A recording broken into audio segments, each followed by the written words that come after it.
Hello friends, welcome to लेस्ट्री। आज की इस वीडियो में हम बात करने वाले हैं प्राचीन काल के तोपखाने की। प्राचीन काल के दो ऐसे हथियार जो ना सिर्फ बैटलफील्ड को डोमिनेट करते थे बल्कि पूरे शहर को कहर बनकर टूट पड़ते थे। लेकिन सवाल यह है कि प्राचीन काल में ऐसे हथियारों की जरूरत क्यों महसूस हुई थी। तो चलिए जानते हैं कैटापुल्ट एंड बलिस्टा की कहानी। कैटापुल्ट और बलिस्टा को समझने के लिए हमें इतिहास में थोड़ा पीछे की ओर चलना होगा और पहुंचना होगा ग्रीक स्टेट के अंदर, जहां पे 5th सेंचुरी से लेकर 4th सेंचुरी का ईसा पूर्व का समय चल रहा था। अब वहां तक क्या था कि जो भी लड़ाई इससे पहले तक जो भी हो रहा था, वो लड़ाई नॉर्मली सबसे ज्यादा जो होती थी वो बैटलफील्ड के ऊपर होती थी। शहरों को भी जीता जाता था, लेकिन शहरों को जीतने के लिए जो कुछ भी टेक्नोलॉजी यूज की जाती थी वो काफी पारंपरिक थी, यानी सीढ़ियां लगाना या रोप से वॉल्स के ऊपर चढ़कर दुश्मन की सेना को हटाना और फिर सिटी को जीतना। ठीक है, तो उसमें क्या हुआ करता था कि काफी ज्यादा समय लग जाता था, क्योंकि अगर आप किसी शहर को घेर के बैठ जाओगे और फिर वहाँ पे पारंपरिक तरीके से सिटी को जीतने की कोशिश करोगे तो उसमें काफ़ी समय लग जाता था। और हो ये रहा था कि जैसे वक्त आगे बढ़ रहा था, जैसे 5th सेंचुरी या 4th सेंचुरी आ रही थी ईसा पूर्व दौर की, तब तक जितने भी ग्रीक स्टेट के जो सिटीज थे वो अब काफ़ी ज़्यादा विकसित होने लगे थे। उनकी जो वॉल्स थी, यानी जो आउटर वॉल्स थी, किसी भी सिटी की जो आउटर वॉल्स थी वो पहले से कहीं ज़्यादा मजबूत होने लगी थी, और साथ में जो उसके ऊपर जो डिफेंस सिस्टम था वो भी काफ़ी ज़्यादा मजबूत होने लगा था। तो जो नॉर्मल तरीके से सिटी को घेराव करके जीतने की कोशिश करने में काफ़ी ज़्यादा समय लग जाता था, क्योंकि ज़्यादा समय लग जाता था तो उसमें क्या होता था कि वित्त हानि भी काफ़ी बढ़ जाती थी, जीवित हानि भी काफ़ी बढ़ जाती थी। और ये किसी भी मिलिट्री ऑपरेशन के हिसाब से अगर आप देखा जाए तो बड़ा खर्चीला और बड़ा थकान भरा एक आप कह सकते हैं कि एक कंपेन हो सकता था।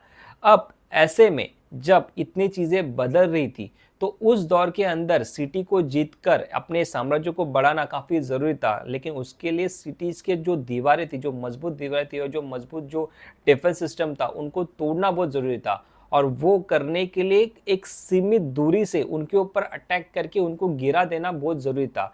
इसलिए उस वक्त एक ऐसी चीज़ की आवश्यकता थी जो वो कर सके, और इसी ज़रूरत का फ़ायदा आने वाले वक्त के अंदर उस वक्त की इंजीनियरों ने उठाया और एक नई टेक्नोलॉजी डेवलप की जिसे सिज टेक्नोलॉजी कहा जाता है। यानी कहते हैं ना कि सीज सीज करके जो वॉरफेयर यूज किया जाता है आज के वक्त के अंदर और जो प्राचीन काल से चलता आ रहा है, उसकी ज़रूरत कहीं ना कहीं ग्रीक स्टेट के उस दौर में पड़ी थी, जहाँ पे दीवारों को गिराना बहुत ज़्यादा ज़रूरी था। और उसी से एक नई टेक्नोलॉजी बनी जिसका नाम है टॉर्शन टेक्नोलॉजी। टॉर्शन टेक्नोलॉजी उस समय का एक सबसे नया एक ऐसा कंसेप्ट था जिसके अंदर ट्विस्टिंग का इस्तेमाल हो रहा था, यानी प्रोजेक्टाइल को फेंकने के लिए ट्विस्टिंग का इस्तेमाल हो रहा था। ट्विस्टिंग यानी गोल घुमा के उसके अंदर प्रोजेक्टाइल को फेंका जाता था। होता ये था कि जब भी किसी चीज़ को ट्विस्ट किया जाता था, यानी जो रोप होती थी उसको ट्विस्ट किया जाता था, तो उसके अंदर बहुत ज़्यादा एनर्जी स्टोर की जाती थी। और जब प्रोजेक्टाइल फेंका जाता था तो वो काफ़ी दूर तक जाता था और काफ़ी घातक रूप से दुश्मन के जो भी ऑब्जेक्ट है उसके ऊपर टूट पड़ता था। अब अगर मैं ये टॉर्शन टेक्नोलॉजी को नॉर्मल आर्चरी के साथ अगर कंपेयर करूँ तो वो आर्चरी का जो तरीका था वो कम्प्लीटली अलग था। आर्चरी के अंदर क्या होता था कि जो भी बो होता था, बो को बैंड करके आप उसके अंदर एनर्जी स्टोर करते थे एंड देन फिर वो प्रोजेक्टाइल को बाहर फेंकता था, तो उसकी उतनी दूरी नहीं थी और वो उतना घातक तरीके से अटैक नहीं करता था। वहीं पे टॉर्शन टेक्नोलॉजी के अंदर अगर आप देखा जाए तो जो भी लकड़ी वहां पे इस्तेमाल की जाती थी, यानी जो भी वुड उसके अंदर इस्तेमाल किया जाता था, उसे सीधा तौर पे सीधा रखा जाता था। और उस लकड़ी से, यानी जो वुड है उसके साथ जो भी रोप उससे अटैच है, उस रोप को गोल घुमा के काफी हद तक ट्विस्ट करके उसके अंदर प्रोजेक्टाइल को रखकर देन उसको रिलीज किया जाता था। तो जैसे ही प्रोजेक्टाइल को रिलीज किया जाता था, यानी जब जो भी रस्सी के साथ उसको जो ट्विस्ट करके काफी पीछे तक खींचा गया है, जैसे उसको रिलीज किया जाता था, होता यह था कि जो ट्विस्टेड जो रोप होती थी, यानी जो कुछ भी ट्विस्टेड उसकी जो रस्सी होती थी वो अनट्विस्टेड हो जाती थी, और जो भी एनर्जी उसके अंदर स्टोर थी वो प्रोजेक्टाइल के अंदर आ जाती थी, और प्रोजेक्टाइल काफी दूरी तक और काफी घातक रूप से सामने वाले जो ऑब्जेक्ट है एनिमी का उसके ऊपर टूट पड़ता था या शोरों के ऊपर टूट पड़ता था। तो इसी टेक्नोलॉजी का इस्तेमाल करके उस दौर के अंदर जो भी ग्रीक इंजीनियर्स थे उन्होंने 4th या 5th सेंचुरी के आसपास दो सबसे खतरनाक हथियारों का आविष्कार किया था। एक का नाम था कैटापुल्ट और दूसरा था बलिस्टा। ठीक है, तो ये बेसिकली किसी एक पर्सन की आविष्कार नहीं है, कोई एक पर्सन का इन्वेंशन नहीं है। उस वक्त के जितने भी ग्रीक सिटीज के जो भी टॉप के जो इंजीनियर थे, जो मिलिट्री इंजीनियर थे, उन सब का मिला जुला एक प्रोडक्ट है जो कि आगे जाके काफ़ी हद तक आर्टिलरी के वो एक नए लेवल पे लेके चला गया। कैटापुल्ट और बलिस्टा दोनों ही टॉर्शन टेक्नोलॉजी के ऊपर बेस्ड थे, बट इसके बावजूद दोनों का डिज़ाइन और काम करने का तरीका कंप्लीटली अलग था। जहाँ पे कैटापुल्ट 1 आर्म टॉर्शन वेपन था, वहीं पे बलिस्टा 2 आर्म टॉर्शन मशीन थी।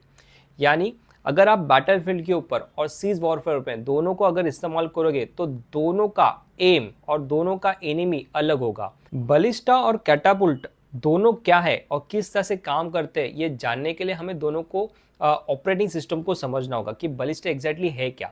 तो बलिस्टा कुछ और नहीं, एक जाइंट क्रॉसबो मशीन है। यानी अगर आपने किसी सोल्जर को, पुराने सोल्जर को मूवी के अंदर देखा होगा कि वो क्रॉसबो लेके अटैक करता है, तो क्रॉसबो जो उसके हाथ में है उसका एक बड़ा वर्जन अगर कुछ है, यानी बड़ी कोई मशीन अगर कुछ है, तो वो है बलिस्टा। तो बलिस्टा क्या करता है कि बेसिकली लीनियर अटैक करता है, यानी सीधी रेखा में अटैक करता है। क्योंकि वो सीधी रेखा में अटैक करता है तो बड़े तेज तरीके से सामने वाले जो ऑब्जेक्ट है उसको क्या करता है, वो निशाना बनाता है और उसकी एक्यूरेसी काफ़ी हद तक बाकी किसी भी ऑब्जेक्ट के कंपेयर में, यानी बाकी किसी अदर वेपन्स के कंपेयर में काफ़ी ज़्यादा बेहतर होती है। तो उस केस में क्या किया जाता है कि बलिस्टा के अंदर जो 2 आर्म्स होते हैं उसके बीच में एक जगह होती है जहाँ पे प्रोजेक्टाइल रखा जाता है। तो उस प्रोजेक्टाइल आप कोई भी चीज़ रख सकते हैं, जैसे कोई बाण रख दिया या फिर कोई बड़ा स्पीयर रख दिया, और वो प्रोजेक्टाइल को पीछे एक रस्सी के साथ फिट किया जाता है। अब ये रस्सियाँ नहीं, आज के दौर की रस्सियाँ वैसे रस्सियाँ नहीं, उस वक्त जो भी एंशिएंट टेक्नोलॉजी थी उसके अंदर जो भी रस्सी का जो रोल है, वो जो भी एनिमल्स के हेयर होते थे या फिर जो ह्यूमंस के हेयर होते थे या फिर जो एनिमल्स की पेशियाँ होती थी, जो कि बोन्स और मांसपेशियों को कनेक्ट करने वाली जो पेशियाँ होती थी, तो उनको निकाल कर रस्सियाँ बनाई जाती थी।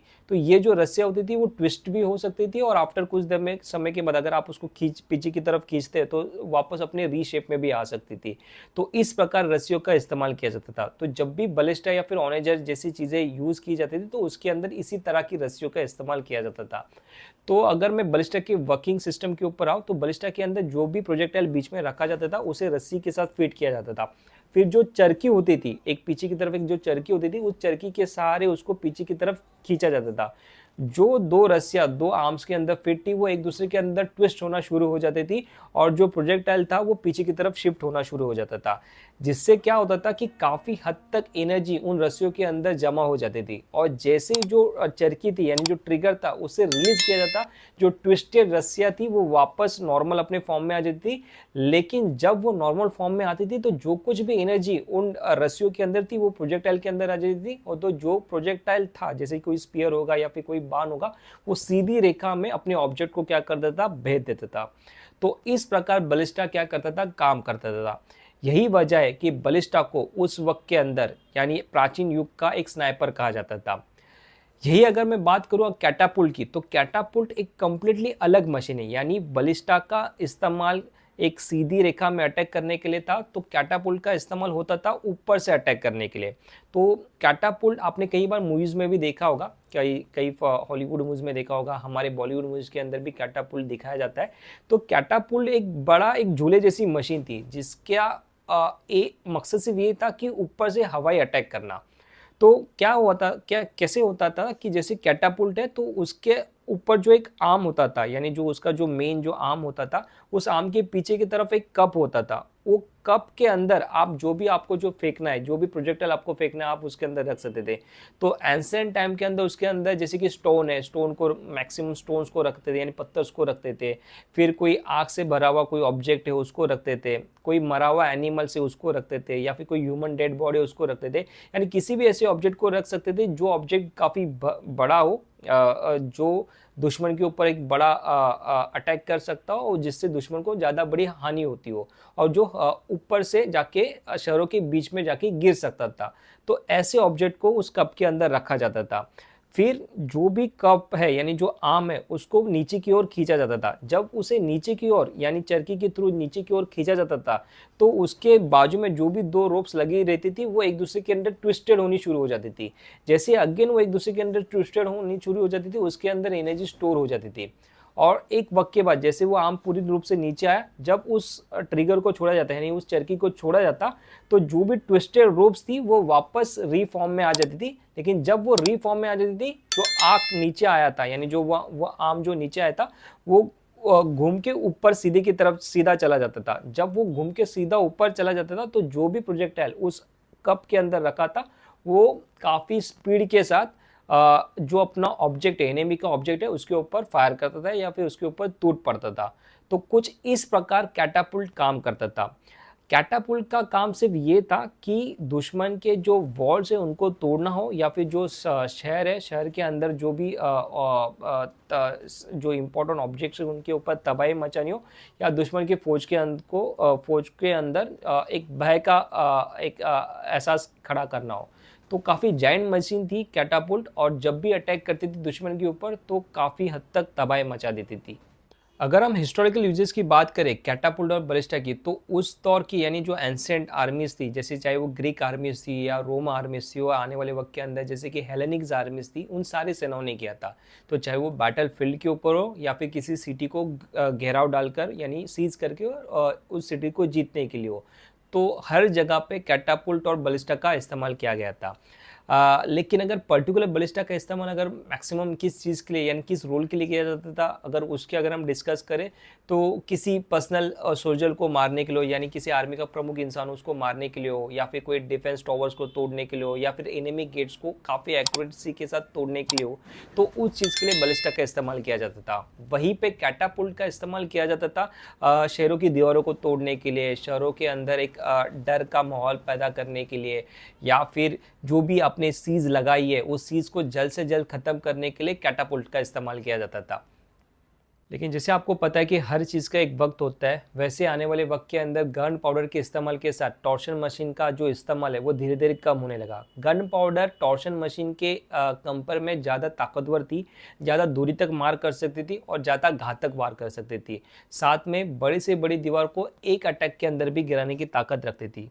और यही सारी वजह थी कि वक्त के साथ कैटापुल्ट और बलिस्टा बैटलफील्ड से गायब होने लगे और एक नए युग का बैटलफील्ड के ऊपर जन्म हो चुका था। सो आज के वीडियो के लिए बस इतना ही। आपको मेरा ये वीडियो कैसा लगा आप प्लीज़ मुझे कमेंट बॉक्स में बताइएगा। ये मेरा वेपन सीरीज़ का चौथा वीडियो है। इससे पहले मैंने 3 वीडियो और बनाए, ग्रीक फायर, द चैरोट, द सारिसा।